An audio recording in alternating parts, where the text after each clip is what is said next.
Welcome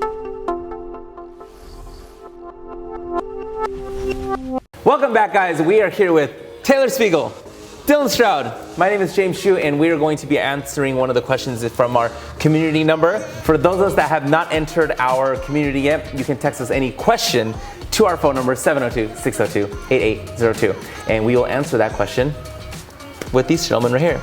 And today's question, gentlemen, we're talking about what is the metaverse, how people enter the metaverse, and today's question is a piggyback off of that. They want to know specifically when it comes to the medical arena. Is that going to be a big player in the metaverse? I would say certainly offhand, it's already becoming a major player within the medical industry and a lot of facets of it. So the metaverse is made up of a variety of technologies kind of coming together, but one major piece are things like virtual reality and mixed reality and augmented reality. And you're already seeing incredible advancements in the utilization of virtual reality and augmented reality in training and education across the board. I mean, just starting off with kind of compelling stats, I believe it was Yale School of Medicine. They conducted a kind of a study, an educational study with their own residents, and they were looking at gallbladder dissections. A lovely thing we all want to do. But with that, it's the fun stuff. Yeah, it is. And so with that, they found that the group that trained in virtual reality had a 29% increase of success rate of successful gallbladder dissections, and then that those that did not train in VR at all were 5 times more likely to cause damage to the gallbladder in a gallbladder dissection. And the reason for that, and you're seeing lovely examples like this, but you're seeing examples like this regarding utilization of virtual reality and immersive experiences in training. You're seeing it all across the board, not just within the medical industry, but obviously the implications of good, solid, well-versed, immersive training when you're dealing with things like surgeries, and those within the medical space. It's imperative that you get that right. And virtual reality has some incredible benefits in the world of training and general education. It's an immersive environment. It takes over a much higher degree of your senses, right? There are far fewer distractions when you're in virtual reality. It has a much better sense of spatial presence, right? In much of what we do, we have, it allows for spatial memories to actually occur in ways that sitting in a classroom and literature or two-dimensional screens simply cannot, which is hugely significant. And obviously with medical, and let's just picture surgery, you're actually able to go through the motions, and there are actually physics. So there's hand tracking, and you can go out and see your hand in virtual reality, make movements, and make incisions. And then what's interesting is you can also supplement that experience in that process in a variety of ways. You can, looks like if you're actually wanting to get contextual information in the education process. So if you want to stop and pause a surgery, for example, and learn a little bit more about what's going on, you can have informational elements kind of pop up and enhance that experience. You could have educators, some of the best surgeons in the world teaching you, and teaching, in theory, thousands of students simultaneously, because it can all be done remotely. I mean, there's just a vast array of ways that, this is just looking at one segment, that I think virtual reality, enhanced digital experiences are reshaping the medicine from the ground up, right, from the education aspect all the way through to things like telemedicine. Yeah, I mean, training and education is definitely one of the main things, right? I think there was I'm not sure if you recall the stat, but was it something like 80% of students who train in virtual reality were able to actually do a surgery compared to 0 of the? Yeah, I want to say it was a Harvard. I want to say it was a Harvard study, but yeah, it was something similar to the Yale study. The gallbladder one. Yeah, similar to the gallbladder one. It was 80. Basically they trained traditional methods, kind of traditional sitting, teacher book methods, and then for those in virtual reality. And there was an 80% success rate that they were able to complete the operation, and a 0% success rate for those that did not use virtual reality. Just incredible, right? And so you want to, obviously we want our medical professionals to be well trained, and this is a way for us to do that. Yes, yeah. And to do so at low cost, right? You don't need actual cadavers, because you can be using, or tool sets. This is something where you can have the best teacher of all time, the best surgeon teach all of the upcoming surgeons, right? And things like this. So there's things to think about in terms of that, and then there's of course also just recognizing. Aside from that, you can also educate people in sort of like what are the jobs that are available. So like trying to bring more people into the medical field, obviously. There's a lot of opportunity there. And then, we're seeing there's sort of 2 different camps. So in the metaverse, there's virtual reality and then there's augmented reality. So with augmented reality, there's a lot of emerging technology for basically giving auxiliary information and supplemental information to surgeons and doctors to kind of keep it right within their field of view while they're working with you and like measuring vitals. There's all kinds of opportunities for that as well. Yeah, and that would be done in real time. So imagine you're laying on a table. You are hopefully unconscious at the time. And then as the surgical team is working, they have something akin to maybe what you could remember back in Google Glass, but effectively transparent lenses, so they can see. They can see everything going on. And then they're getting digital displays and updated some information and audio and visual prompts to help ensure accuracy. And let's say you want to be able to call in the greatest specialist in the world that's 3,000 miles away. They can come in live in theory to your surgery in some examples, and then again talk you through that, maybe display some visual prompts to help you with that process and get the real-time stream of what's going on. Which again, the whole goal there is within the medical field is how do you create better access to healthcare, create better doctors and clinicians and nurses, whoever may be working on you. How do you improve that overall quality of healthcare and increase access? I mean, that's really healthcare in a nutshell. If you can accomplish those two goals, you've done a tremendous job. And I think the hardware and software technologies that are coming out today are already starting to reshape that future. I mean, another stat is telemedicine, so remote patient monitoring and things like that. So COVID accelerated access to this. So this is where a healthcare facility at least can provide some sort of remote services to you, right? Either live chat with the doctor or even doing things in 3 dimensions. Prior to COVID, it was something like 43% of healthcare facilities could offer some form of telemedicine. Post-COVID, that is 95%. Wow. And so that right there is a testament to what telemedicine represents is a digital extension of what healthcare is and coming into people's homes, right? They're coming into phones, they're coming into PCs, they'll be coming into virtual reality headsets, whatever those devices are, they're going to be entering into your homes. And I think that's, in my opinion, that's very much for the better. Coming into your doctor every 6 months, or being required to come in when you're sick and potentially spread disease in that fashion. I think being able to handle a large percentage of healthcare issues initially remotely will take strains off the medical care system, right? Fewer people showing up. I mean, that's a huge cost. Being able to mitigate some of those. Also having increased showing up who are sick, who can get care remotely, definitely reduces strain there. Yeah, increasing touch points with people, right? People don't want to go to the doctor, but making it more accessible. Also, I think it's important down that vein is rural communities. So if you're in a city and you have, you might be closer to a hospital or a specific type of services. But if you're in more remote corners of the United States or anywhere in the world, being able to have some degree of digital connection to the medical care facility and infrastructure is huge. And so being able to extend that, again, trying to get better healthcare services and also have a wider reach of being able to offer those healthcare services for cheaper to more people around the world. Telemedicine's been a game changer for Ashley, my fiance, where, typically you go there to the doctor's office, you're there for upwards of, let's say, at least hours, and then you're typically only with your doctor for 10 minutes, and then they're able to diagnose you or give you some type of supplemental help of some type. And it's been great. Now she just jumps on, they don't use Zoom, they use their proprietary software or whatever that may be, and be able to just do that. But I can only imagine now getting into the metaverse, turning into a VR or a 360 or a virtual environment, even more powerful. Now you feel like you're with your doctor, you feel like even more with them versus just the traditional 2D Zoom type of atmosphere. Yeah, I mean, absolutely. There's tons of opportunity there to, again, you feel like you're with them, you get the sense of shared presence. You also are much more comfortable, right? So you're finding that people, they're in the comfort of their own homes. They know that they can just take off this headset, so they're more likely to share with you. And then, also with doctors and, on that same point, they're also just more likely to be open and share. There's enough of a disconnection where it feels, they feel like they're there, but things that they might otherwise be too uncomfortable to mention, they're more likely to mention in this case, which, lends itself very well to things like psychology and, I know there's a lot of stuff going on in therapy with virtual reality for therapy, because again, it's just this open sharing environment. So, and then of course, in these situations, there's no reason that we can't still have internet connected devices for like your pulse oximetry and still do those basics vitals checks just over the internet. These are things that are very doable, and we can do a lot of those things in VR all the same. And so, yeah, I mean, it's a really exciting thing, I think, is to imagine being there with your doctor. You don't have to travel there. You don't have to wait. The doctors can see more people. The data can be, stored. There's obviously there's things like blockchain that are emerging in medical technology, which is really important for data security. There's all kinds of fun interventions happening. We at Wondour have done a lot of work in the medical space.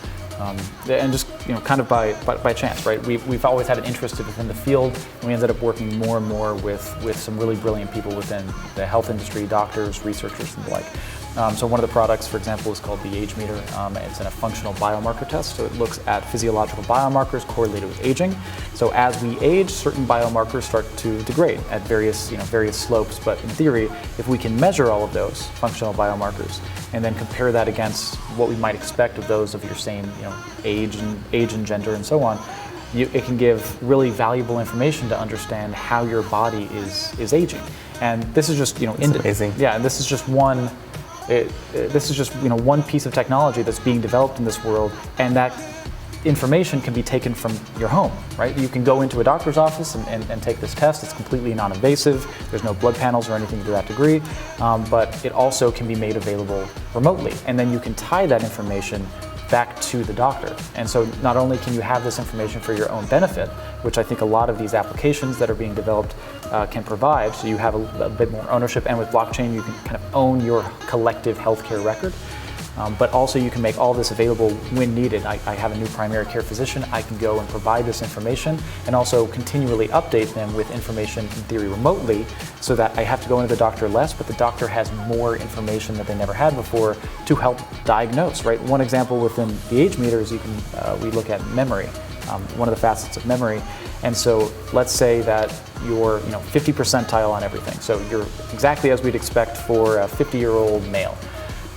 As over time, if you keep taking this test and everything's remaining at 50%, your body's aging as expected, but all of a sudden your memory starts to fall behind the curve significantly. That's a great early indicator of something like Alzheimer's or other sort of mental decay. And so being able to have this more real-time information along, in companion with wearable devices, your Apple Watch, your Fitbit type of technology, all of these solutions, these wearable devices, these remote softwares that can be used at home, it's going to allow you to have more information to understand more of your health profile, and it's going to require you, in theory, to go to the doctor, and go into clinics less. So it saves a lot of resources in that capacity. And when you do go in, there's a much better data set for diagnosis to occur, especially on these larger scale conditions. We're definitely seeing an emergence of passive observation as well. So this is devices that track your heart rate and sleep patterns and things over time, which can aggregate data for doctors as well. This is more like preventative paradigm versus reactive, treat something once it happens. There's lifestyle conditions that can also be influenced there. So we're seeing this emergence happening there as well. Is it just science fiction where the hardware and software that a doctor in Istanbul could operate on someone in Las Vegas remotely? Is that just science fiction, or that's a real thing that is going to be get better and better? Well, there's definitely and actually perform the surgery. Yeah. Well, so I think today it's a science fiction thought. There's definitely people that are working on this, both leveraging robotics and piloting those robotics, but also properly tuned robotics can be far more accurate than a human being's hand could ever be, right? So I think we will see these devices being trained by the best doctors. Of course, we'll be programming them, but once you start to get into robotic surgeries and remote surgeries, you're starting to get into a future where this stuff is automated by better and more precise than any human ever can. And certainly there are people that are working on this. It's definitely exciting to think about, but I don't think that's quite here yet. There's a few projects out there that are definitely worth looking at, though. But I do think it's part of our future. Exactly when that comes, I'm not sure. But if you even look things outside of medical in the world of robotics, look at everything Boston Robotics really does. Boston Dynamics. You've seen an incredible amount of progression in their robotic, human-like, humanoid, and animal-like their dogs. Progress. Their dogs. Yeah. You watch those videos pop up, and before you blink, and all of a sudden they've made incredible progress. And that's the pace with every piece of hardware across the technology realm. And so I do think part of our future will be exactly that. And also, again, tying into the benefit. Not only can you have, theoretically, this is once it's actually implemented, more accurate and precise surgeries, right? So higher success rates, less hospital time, again, taking the load off of hospitals. You again can think of underserved markets, and I think that's a huge benefit to this is getting more healthcare to more people that's higher quality. Is if you think of remote markets, being able to have facilities or even remote imagine remote surgical vans coming around, and they can visit communities and perform surgeries without having to have a full medical staff and so on, thus being able to reduce some of those costs down. Again, slightly science fiction at the moment, but those are the kinds of things that are actively being developed and people are actively working on. Speaking of what is active now, I have a friend that comes into Vegas every month, and they always want to do Sandbox, which is a virtual reality company here in Las Vegas that has these huge rooms that's bigger than even the room we're in, that you just sit in or stand in, I should say, and experience it. And I wanted to piggyback on what you guys were talking about when it comes to the learning curve of 80% better or the gallbladder percentage. It's crazy because we did the Darth Vader experience. I genuinely, as he was coming over here, I had that sense of fear and scariness. Yeah. And then there was another one where you're going up this steep hill-ish thing, and I know in reality it's just a flat room, but when I'm walking up it, and I asked the guy that was watching us, I was like, do we all look like idiots right now? He's like, oh, I'm used to it, but yes. Because you're like being so careful, and then there's another part where it's wood, and we're like, anyway, the reason why I mention all this is just because VR and where it's at right now, it truly is amazing where I can understand the learning curve, because when you have that thing on, and if you're specifically watching how is this gallbladder surgery done, you're just paying attention way more than you traditionally would if it was just a traditional book or a video. Right. Yeah, and you just get more, depth. You have more cues, right, of that sense of presence. So you're seeing your hands. You actually have a sense of depth. Oftentimes you're running with simulations where you're not just reading a book, you're actually picking up a thing, and there can be interactive components there that you just can't really get any other way. And then of course you get infinite tries. If there's something, we can readdress it. So if it's like, are you sure you know this? We can check if you know this at intervals that gradually or start really short, and then convert you to long-term memory by gradually increasing the space between when we ask you if you still know how to do this. And as we continue to develop these technologies, of course you can even get into the place of like how accurate and precise are your hand movements. We're not quite there yet today, but we do have very accurate controls of, obviously accurate control of the hands today, like with the controllers. So yeah, it's a really exciting direction. Yeah, you feel like you're there, and so you learn better. This is the way we evolved to learn, right? Is to be in 3 dimensions and to interact with objects. And so to get your hands on in that experience, it's just, there's nothing quite like it. Plus, of course, you can always get videos that supplemental fly up into your field of view, the same way that you would in any in a typical video. All the 2D video trainings that we have today are available in VR as well, except now we can add this immersive layer that you can do from anywhere, from your home, do it as many times as you'd like, and be way better trained than any other possible way. So it's an exciting prospect. Yeah, and it's not, I know we talk a lot about kind of the medical, surgical realm, but as Dylan mentioned a little bit earlier, like mental health. So mental health is, I think by some estimates, 70+ million Americans could be diagnosed with some sort of mental condition. Staggering figures that were exacerbated by certainly COVID and COVID measures. I think the World Health Organization estimated that anxiety and depression cases increased by 25% over the course of that 2-year kind of peak COVID period. So those are millions and millions of Americans. Look around and you're encountering somebody that falls within that realm. And so that's another area where, on the mental health side, you don't need surgeries, you don't need medical devices necessarily involved. What you need is to be able to create connections with other humans and be able to provide better access to therapists, better access to treatments like exposure therapies. If you have that desensitization exposure therapies, so if you PTSD or anxiety disorders. Yeah, and those are incredibly effective methods. And virtual reality has been around for, it's been studied for 30+ years. It's been around for decades, but it's really the hardware, software, the whole technology landscape is finally at a point where the implementation and adoption rate makes sense. But there is long-standing scientific evidence of supporting the use of virtual reality, for example, in mental health and in therapy, that proves to be better than real-world environments. And that's a big piece with this, is it's not just simply allowing people to remotely engage with these services or access these, but it's actually an improvement upon these services. Dylan talked about openness. So if I go into somebody in person, how, especially with therapy, how open am I going to be emotionally to them, to share intimately with them? Virtual reality, as he said, kind of creates a very human-like experience, so I feel engaged, but a slight removal, a slight kind of safety removal of that. That's really important. Also, costs are greatly reduced. You can have a cost of therapy be fractional of that cost. In travel time, we've mentioned it across this. One of the main chat. barriers to people getting therapy is just the travel. Just to go. Just the time to go there, not knowing where to go. Yeah, not knowing, so first thing, the travel time schedules, but where to go, what kind of treatment to be able to access.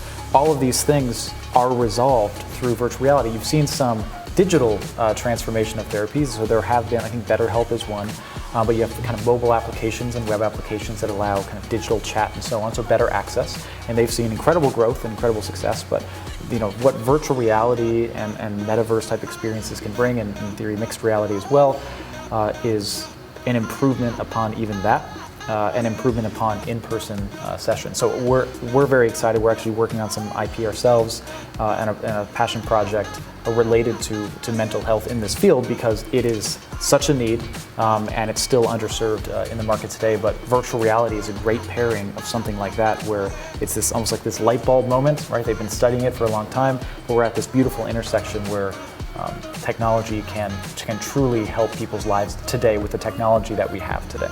Yeah. Oh, you can again get access to the best therapists, regardless of whether or not they're near you. Same things like travel time is reduced. You don't have the same kind of waiting times, and then you have the benefit of being more open, and then also feeling like you are really truly with this person. So there's all kinds of potential there. And then with like the desensitization thing, the reason this works is people who have PTSD and anxiety disorders tend to have certain triggers and things, environments that make them uncomfortable. And you sort of do exposure therapy, where you can put them in these situations, like whether it be like planes or elevators or whatever it is, if they're claustrophobic, and desensitize them to it. Put them in a comfortable environment. They know they're not really there, but they start to experience the sights and sounds and start to associate it with, oh, I'm okay, before they actually step onto the real elevator. And it's this, taking these baby steps that has a really dramatic effect to a place where people who have anxiety disorders and PTSD for things like, I think that there's a really dramatic stat, like most don't have anywhere near the same level of symptoms as before they start with exposure therapy. And there's no better way to start that baby step than with virtual reality, because we can recreate any scenario that you ever had.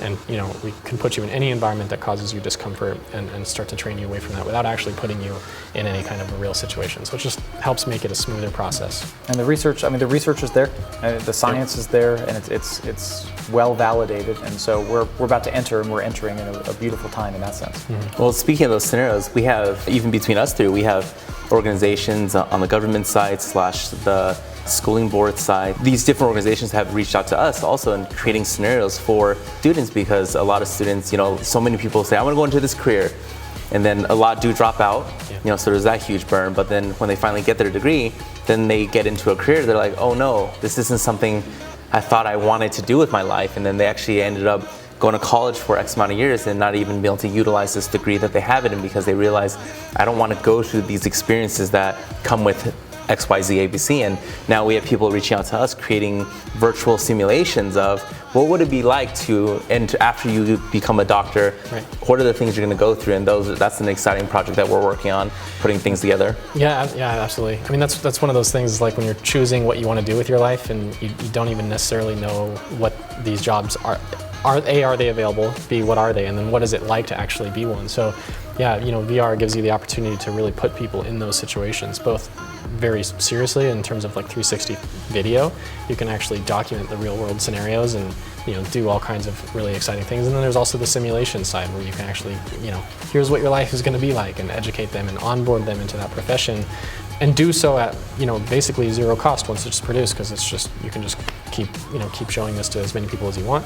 So you can definitely get a larger influx of individuals that want to get into the field, and getting them into the right jobs first, right? Which again reduces strain on the medical system. Get people in, and then get them into the right jobs, because they actually kind of have a strong sense of what this career is like for them. And what's fun about that project is anything education, especially with kids, is just so much fun to work on. But being able to, again, provide access and exposure to kids that otherwise would not have that exposure. and understand that, oh, I could actually see myself in this profession, and not just, the only answer is not just like a surgeon, general practitioner, and a nurse. There are a lot of positions that exist within the healthcare industry, and the healthcare industry is begging for people to come into it, right? There's a huge shortage within the space. So there's big demand, there's good money that can be made for people who really want to go out and earn in their careers and do good by their careers. And so being able to provide that exposure early on to show the diversity of it, I think it can really spur, when we talk about the benefit of virtual reality and how it can shape the future, the metaverse and how it can shape the future, that starts with an entire generation can get exposure in ways they never could before. A whole new way. And so more people than ever can enter into the field in filling a wider variety of positions. And I'm incredibly excited about that prospect of increasing that knowledge base and the opportunity for people to enter into healthcare. Yeah, there's other opportunities too, like of course physical therapy. There's full body tracking that's available and with certain virtual reality technologies, so you can actually translate this across virtual training at home to work through these things. There's a lot of emerging technology there that's making that a very exciting. And then there's also the flip side with like patients, right? As my grandfather was hospitalized and we couldn't go in to see him. And with VR technology, it would have absolutely been possible to feel like we were in the same room with him. We could have watched a movie together, we could have hung out, talked, even during surgeries, for example, you can get a better sense of what's actually going to be happening during this procedure, right? Because you can look down and see what's happening. And again, just kind of get educated and become more comfortable with the situation, understand what's happening with your body. So there's all kinds of amazing opportunities on the patient side, on the training side, for doctors, for surgeons, telemedicine, telepresence. And that's only just virtual reality. Augmented reality has a whole other slew of information that can really help streamline these things. It's a whole new world. The reality is, guys, we could talk so much more, hours and hours and hours. Yes. Medical, metaverse gets me jacked. Let's close it up. The medical space is being revolutionized. Medical space and healthcare is completely being revolutionized by the technologies of today. Everything we talked about, the metaverse, virtual reality, augmented reality, hardware headsets, AI is going to shift things. Software. Everything under the sun is going to completely reshape the way we engage with health and wellness. And so in a fantastic way. We're incredible. We at Wondour do a tremendous amount of work within the medical space. Again, we've worked with the likes of Harvard Medical School researchers, built many applications across the board, and we are complete optimists. We think that this is going to reshape the healthcare industry in a much needed way. It's going to reshape it for the future and build a healthier society as a whole. And really with that, if you are involved, anybody out there who's involved in the healthcare space today in any capacity, or those wanting to get into health and wellness in any degree, this is the time to do it. The number of innovations and technological opportunity that's afoot, that's being implemented, the ability to shape that future, we're seeing a tremendous number of ideas and a tremendous amount of IP being created every day. So I think this is the best time in the history, ultimately in the history of medicine and healthcare, to be involved in the space and to help reshape its future. Yeah, we have the opportunity to make things better for people, and what's more important than making people more healthy. So I think we should take that opportunity where we can. Yeah, we ourselves we're developing 2 different health products today. Just Wondour using our own resources, our own investment. One in mental health, utilizing virtual reality and building hardware to help those with visual impairments. Help those with visual impairments see. So we're investing our own time, we're investing our own resources in it because the opportunity is there and the opportunity to do good is there. Beautiful. Guys, thank you so much for giving us that deep dive into the medical and what can happen with that. If anyone has any other questions, feel free to join our community, ask us and text us any question you want, and text that question to 702-602-8802, and we will round up the guys and we'll answer that question for you guys, and we'll give you guys another genuine deep dive in how people can really position themselves, and outside of even position yourself, what is going on in the world of all these different industries we've talked about. Anything from medical, we just did, to movies, to art, and all industries over the next 5 to 10 to 15, 20 years and beyond are going to be completely resurfacing and changing the way that their industry is acting because of the metaverse and Web3. Yeah, absolutely. Which is an exciting time because we're here right now. Yeah. It's fun. It's fun to be a part of. So guys, how does everyone get a hold of you? You can get a hold of us at wondour.com, WONDOUR.com, and find us on any of the socials. Just search Wondour.